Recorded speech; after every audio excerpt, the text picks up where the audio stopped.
লঘুচাপ অব্যাহত থাকায় পায়রা সমুদ্র বন্দরে ৩ নম্বর স্থানীয় সতর্ক সংকেত বহাল রয়েছে। আবহাওয়ার আরও খবর জানবো আমরা। আমাদের সাথে যুক্ত হচ্ছেন কলাপাড়া থেকে সহকর্মী মিলন কর্মকার রাজু। মিলন, কলাপাড়ার আবহাওয়া এখন কেমন এবং সাগর ও নদ নদীর পরিস্থিতি কি দেখছেন? কুয়াকাটা সৈকতে যারা পর্যটক এখন রয়েছেন তাদের কি অবস্থা এবং উপস্থিতি কেমন? ধন্যবাদ আপনাকে। যে গত 4 দিন ধরে যে উপকূলীয় এলাকায় আবহাওয়ার অবস্থা, আজকে ঠিক একই অবস্থা। যে সকাল থেকে প্রচুর বৃষ্টি হচ্ছে, মুষলধারে বৃষ্টি হচ্ছে, কখনো থেমে থেমে কখনো ভারী বৃষ্টি হচ্ছে।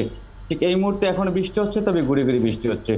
আর পায়রা বন্দরের যে কার্যক্রম সেটি কিন্তু আসলে স্বাভাবিক রয়েছে। আপনি জানেন যে এই 3 নম্বর সতর্ক সংকেত, এটা কিন্তু আসলে স্থানীয় উপকূলীয় এলাকার জন্য খুব একটা বড় সংকেত না, এই জন্য কিন্তু এটাকে স্বাভাবিক হিসেবে মানুষজন নিয়েছে এবং এই কার্যক্রম স্বাভাবিক হচ্ছে। আর যে সমুদ্র এবং নদ নদীর যে অবস্থা, সেটা হচ্ছে যে আপনি জানেন যে বর্ষাকালে যে মৌসুমী প্রভাব, যে বৃষ্টির পূর্বাভাস, সেটা কিন্তু যে লাগাতার বৃষ্টি হবে, আরো কয়েকদিন হবে এবং উপকূলীয় এলাকায় প্রচুর বৃষ্টি দরকার এবং নদ নদীর পানির উচ্চতা কিছুটা বেড়েছে এবং স্বাভাবিক রয়েছে। এবং গতকাল যে সাগরের যে গতকাল দুপুর পর্যন্ত বৃষ্টি না হলো, দুপুরের পরে কিন্তু কলাপাড়ায় কয়েক দফা ভারী বৃষ্টি হয়েছে এবং রাতেও বৃষ্টি হয়েছে। এবং এই বৃষ্টির পূর্বাভাসে কিন্তু আসলে নদ নদীর পানি গতকাল যেরকম কিছুটা বেড়েছে, আজকেও কিন্তু সকাল থেকে সকালের জোয়ারে নদ নদীর পানি কিছুটা বেড়েছে। আপনাকে আরেকটা বিষয় জানিয়ে রাখি, সেটা হচ্ছে যে কুয়াকাটায় যে পর্যটকদের যে বিষয়টি জানতে চাইছেন, কুয়াকাটায় এখন আপনি জানেন যে শুক্র শনিবার পর্যটকদের একটা ভিড় থাকে, কিন্তু সেই হিসাবে যে আজকে কুয়াকাটায় পর্যটকের উপস্থিতি খুবই কম। এবং যে এখন যারা রয়েছেন তারা হচ্ছে যে স্থানীয় পর্যটক যারা পটুয়াখালী বরিশালে, তারা যে কুয়াকাটায় বর্ষা বিলাসে এসেছেন, সেই সব পর্যটক কুয়াকাটায় ঘুরতে এসেছেন। এবং স্বাভাবিকভাবে যে সাগরে উত্তাল থাকলে তারা যে আসলে নিজেদের সমুদ্রে বাসেন, সেই কাজটাই তারা করছেন। এবং তারপর তাদের সতর্কতা হিসাবে যে সাগর যেহেতু উত্তাল হয়েছে, পুলিশের পক্ষ থেকে তাদের সতর্ক করা হচ্ছে, কিন্তু আসলে সেই ঢেউয়ের যে উচ্চতা, সেই বিষয়টা তারা কর্ণপাত করছেন না।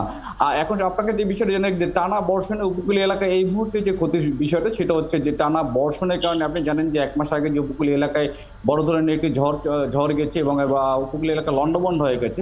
এই ঝড়ের কারণে যেসব পরিবারগুলো ঘর বাড়ি হারিয়েছে, ক্ষতিগ্রস্ত হয়েছে, আপনি জানেন যে সরকারি হিসাবে 26,000 হলো, বাস্তবে কিন্তু এর চেয়েও বেশি। এই পরিবারগুলো কিন্তু অনেক পরিবার এখনো কিন্তু ঘর তুলতে পারেনি। সেই পরিবারগুলো কিন্তু আসলে এখন একটা মানবতার জীবনযাপন করে। আপনারা জানেন যে উপকূল এলাকায় যেসব ঘর তৈরি হয়, সেগুলো হচ্ছে বেশিরভাগ কাঠের তৈরি ঘর এবং কাঠ এবং টিনের ঘর। এই কাঠ এবং টিন তৈরি একটা ঘর তৈরি করতে যে মিস্ত্রি দরকার, সেই মিস্ত্রি কিন্তু উপকূলীয় এলাকায় এখনো সংকট রয়ে গেছে। এবং এই সংকটের কারণে কিন্তু এখনো পর্যন্ত উপকূলীয় এলাকার বহু হাজার হাজার ঘর কিন্তু এখনো যে তারা তুলতে পারেনি। আপনাকে হয়তো পরবর্তী সংবাদে আপনাকে আমি এই পরিবারগুলোর দুর্দশা নিশ্চয়ই আরো বিস্তারিত জানাতে পারবেন। আপনি রয়েছেন সেখানে, আরো তথ্য সংগ্রহ করতে থাকুন। আমাদের সাথে পটুয়াখালীর কলাপাড়া থেকে সহকর্মী মিলন কর্মকার রাজু এতক্ষণ যুক্ত ছিলেন আবহাওয়ার খবর নিয়ে। মৌসুমি বায়ুর প্রভাবে আজও রাজধানী সহ দেশের বিভিন্ন এলাকায় বৃষ্টি হচ্ছে। আরও 3 দিন এমন পরিস্থিতি থাকবে বলে জানিয়েছে আবহাওয়া অধিদপ্তর। দেশের সব সমুদ্র বন্দরে চলছে 3 নম্বর সতর্ক সংকেত। আবহাওয়া পরিস্থিতির খবর রাখছেন আমাদের সহকর্মী হাবিব রহমান। আরও খবর নিয়ে আমাদের সাথে এখন যোগ দিচ্ছেন। হাবিব, আর কতদিন বৃষ্টি হবে? আমরা 3 দিনের কথা জেনেছি, আপনি কি জানলেন এবং কি পূর্বাভাস আবহাওয়া অধিদপ্তরের? সমুদ্র বন্দরের সংকেত বেড়ে যাওয়ার কোনো পূর্বাভাস রয়েছে কিনা?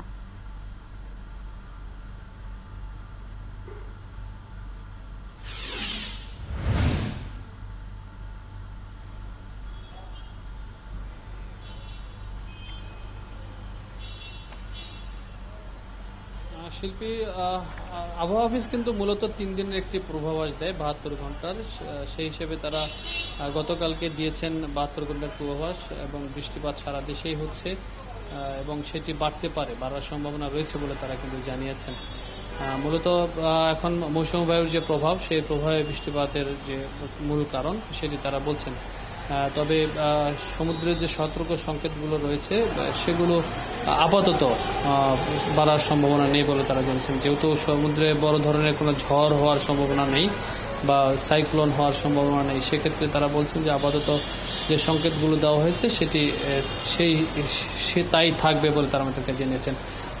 এখন পর্যন্ত আবহাওয়া অফিসের যে তথ্য, সেই হিসাবে তারা বলছেন যে সারা বাংলাদেশেই মাঝারি থেকে ভারী বৃষ্টিপাত হচ্ছে। এর মধ্যে গেল 24 ঘন্টায় সবচেয়ে বেশি বৃষ্টিপাত হয়েছে বান্দরবনে 108 মিলিমিটার এবং এরপরে ঢাকাতে বৃষ্টিপাত হয়েছে গেল 24 ঘন্টায় 43 মিলিমিটার। মূলত পাহাড়ি অঞ্চলে যে বৃষ্টিপাত হচ্ছে সেই বৃষ্টিপাতে পাহাড়ি ধসের কিন্তু সম্ভাবনা থাকে। সেক্ষেত্রে ওখানকার যারা জেলা দায়িত্বে রয়েছেন কর্মকর্তারা রয়েছেন, সে যারা পাহাড়ে বসবাস করে তাদেরকে সেই এলাকা থেকে নিরাপদে সরিয়ে নেওয়ার একটি বিষয় কিন্তু রয়েছে।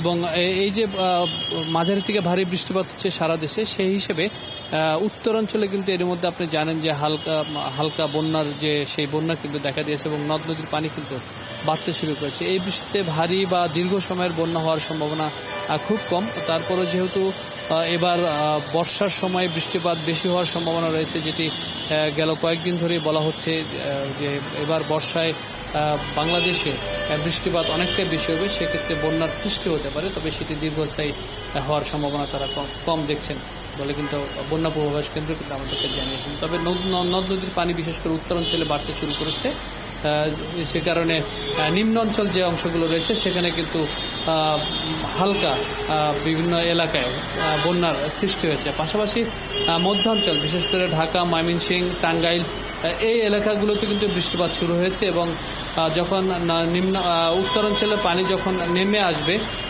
তখন কিন্তু এই বিশেষ করে ময়মনসিংহ, মানিকগঞ্জ, মুন্সিগঞ্জ এই এলাকাগুলোতে পানি বাড়তে থাকবে।